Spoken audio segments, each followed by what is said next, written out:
The Piranha fencing installation method is dependent on the type of foundation underneath the proposed fencing area.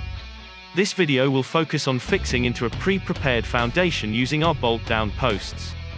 Before installing, please read our guide to planning and installing composite fencing on www.piranhadecking.co.uk. To begin with, place the bolt-down fence post in the required position, ensuring it is level and square. Mark the hole positions through the post mount base. Using a 12 mm masonry drill bit, pre-drill the holes. Make sure that the post is plumb and secure into position using the fixing bolts.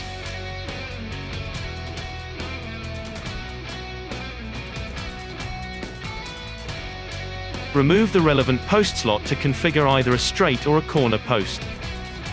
Snap out the desired post skirt slots depending on your orientation and place over the bolts.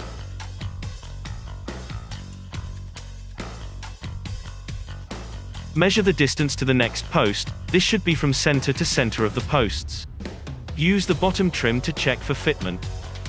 Fasten the bracket into the top and bottom trims with the provided screws and tighten.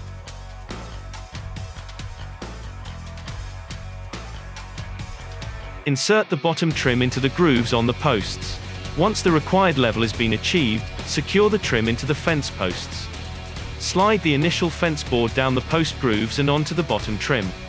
Once secure, slide the next fence board down the post grooves onto the previous fence board and repeat.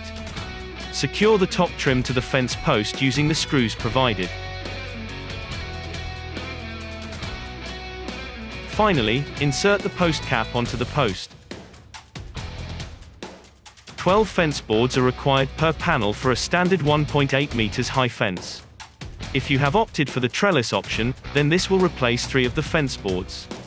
Alternatively, if you have opted for the decorative aluminium slats, then you will require 1 less fence board per panel. For further details and FAQs, please visit www.piranhadecking.co.uk.